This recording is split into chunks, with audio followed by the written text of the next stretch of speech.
નમસ્કાર મિત્રો, આજના મુખ્ય સમાચાર પર નજર કરીએ તો સોના ચાંદીના ભાવમાં ફરી ભડકો. તો આજે બેંકમાં હડતાળ, તો ₹1.5 મળશે 10 લાખ રૂપિયાનો ફાયદો. તો ડુંગળીના ભાવમાં મોટો કડાકો. તો આયુષ્યમાન કાર્ડને લગતી માહિતી અને મિત્રો જાણીશું આજના 15 મોટા સમાચાર. એ પહેલા ગુજરાતના જે પણ મિત્રો આપણી આ યુટ્યુબ ચેનલમાં નવા છે તેમને વિનંતી કરીશ કે આપણી આ ચેનલને સબસ્ક્રાઇબ કરી લે, જેથી કરીને મિત્રો દિવસભરના કામના અને લોક ઉપયોગી સમાચાર તમને આપણી આ ચેનલના માધ્યમથી સૌથી પહેલા મળી જાય. તો મિત્રો વાત કરીએ આજના સૌથી પહેલા સમાચારને લઈને, તો સોના ચાંદી મોંઘા, મોટો ઉછાળો. મિત્રો, ભારતીય કોમોડિટી માર્કેટમાં આજે કિંમતી ધાતુઓમાં તોતિંગ તેજી જોવા મળી છે. ચાંદીમાં એક ઝાટકે 1290નો ઉછાળો આવતા 2,60,838ની સર્વોચ્ચ સપાટીએ પહોંચી ગઈ છે. સોનાના ભાવમાં પણ 1,633 રૂપિયાનો વધારો થતાં 1,58,436 રૂપિયા પર ટ્રેડ થઈ રહ્યું છે. મિત્રો, વૈશ્વિક તણાવ અને વધતી માંગને કારણે આવેલી આ તેજીઓ રોકાણકારોમાં હલચલ મચાવી છે, જ્યારે સામાન્ય નાગરિકો માટે હવે ઘરેણાં ખરીદવા વધુ મોંઘા સાબિત થશે. ત્યાર પછી મિત્રો આગળ વાત કરીએ તો આધાર લોક કરવાની સરળ પ્રોસેસ. મિત્રો, વધતા જતા સાયબર ક્રાઇમ અને એઈપીએસ ફ્રોડ માટે સામે રક્ષણ માટે યુડીઆઈ દ્વારા આધાર બાયોમેટ્રિક લોકની સુવિધા શરૂ કરી છે. તમે તમારા ફિંગરપ્રિન્ટ અને આઈરિસ ડેટાને સુરક્ષિત રાખવા માંગતા હો તો યુડીઆઈ વેબસાઇટ અથવા તો આધાર એપમાં આ અરજી કરી શકો છો. આના માટે તમારે તમારો 12 ડિજિટનો આધાર નંબર દાખલ કરવો પડશે અને ઓટીપી દ્વારા વેરિફિકેશન કરવાનું હોય છે. એકવાર લોક થયા બાદ તમારી મંજૂરી વિના કોઈ પણ બાયોમેટ્રિક્સનો ઉપયોગ કરી શકશે નહીં. ત્યાર પછી મિત્રો મહત્વના સમાચાર વિશે આગળ વાત કરીએ તો રાજ્યમાં 20 એપ્રિલથી વસ્તી ગણતરી. મિત્રો, વસ્તી ગણતરી 2027 માટે કેન્દ્ર સરકારે મહત્વપૂર્ણ સૂચના જાહેર કરી છે. ગૃહ મંત્રાલયના નોટિફિકેશન મુજબ 1 એપ્રિલથી 30 સપ્ટેમ્બર 2026 દરમિયાન સમગ્ર દેશમાં હાઉસ લિસ્ટિંગ કામગીરી હાથ ધરવામાં આવશે. ગુજરાતમાં 20 એપ્રિલથી 19 મે 2026 સુધી હાઉસ લિસ્ટિંગ ઓપરેશન ચાલશે. આ દરમિયાન દરેક મકાન, રહેણાંક એકમ, ઘરના સભ્યો અને અન્ય જરૂરી માહિતી એકત્રિત કરવામાં આવશે. ત્યાર પછી મિત્રો મહત્વના સમાચાર વિશે આગળ વાત કરીએ તો આયુષ્યમાન કાર્ડને લગતી આ માહિતી જાણી લેજો. મિત્રો, આયુષ્યમાન ભારત યોજના હેઠળ વાર્ષિક 5 લાખ સુધીની મફત સારવાર મળે છે, પરંતુ ઘણા લાભાર્થીઓને ખબર નથી હોતી કે કઈ હોસ્પિટલમાં આ કાર્ડ ચાલે છે.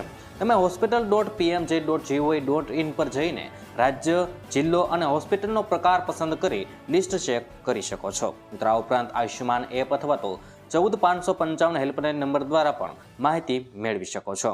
હોસ્પિટલ જતા પહેલા લિસ્ટ ચેક કરવાથી પૈસા અને સમયનો બચાવ થાય છે. ત્યાર પછી મિત્રો મહત્વના સમાચાર વિશે આગળ વાત કરીએ તો દર મહિને 20,500 રમતા કમાશો. મિત્રો, પોસ્ટ ઓફિસની SCSS રોકાણકારો માટે વરદાન સાબિત થઈ રહી છે. આ સરકારી યોજનામાં 8.2% દરે શાનદાર વ્યાજ મળી રહ્યું છે, જે બેંક FD કરતાં પણ વધારે છે. જો કોઈ વરિષ્ઠ નાગરિક જોઈન્ટ એકાઉન્ટમાં 30 લાખ રૂપિયાનું રોકાણ કરે છે તો વાર્ષિક 2,46,000 રૂપિયાની વ્યાજની આવક થાય છે. આ મુજબ જો ગણતરી કરીએ તો રોકાણકારને દર મહિને 20,500 રૂપિયાની નિયમિત આવક મળે છે.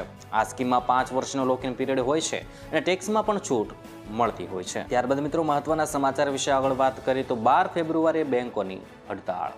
મિત્રો, ગુજરાત સહિત દેશભરમાં ફરી બેંક કર્મચારીઓ સહિત ટ્રેડ યુનિયન 12 ફેબ્રુઆરી એટલે કે મિત્રો આજે હડતાળ પર જઈ રહ્યા છે.